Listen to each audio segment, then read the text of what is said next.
Sidang khas Dewan Rakyat pada 5 Mei ini bagi membincangkan kesan tindakan Amerika Syarikat ke atas ekonomi Malaysia diadakan atas permintaan Perdana Menteri Datuk Seri Anwar Ibrahim.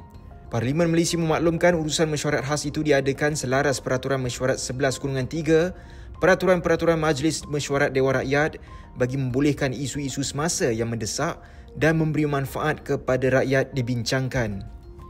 Ia akan membabitkan penerangan daripada menteri-menteri di bawah Peraturan Mesyuarat 14/1/1 berkaitan tindakan Amerika Syarikat mengenakan tarif timbal balas ke atas semua import ke negara itu, kesannya terhadap ekonomi Malaysia dan tindak balas kerajaan merentasi pelbagai kementerian dan sektor.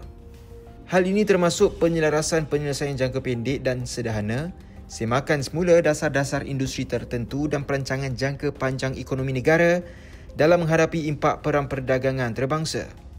Siaran langsung sidang khas Dewan Rakyat yang bermula pada jam 11 pagi itu boleh diikuti menerusi saluran YouTube rasmi Parlimen Malaysia.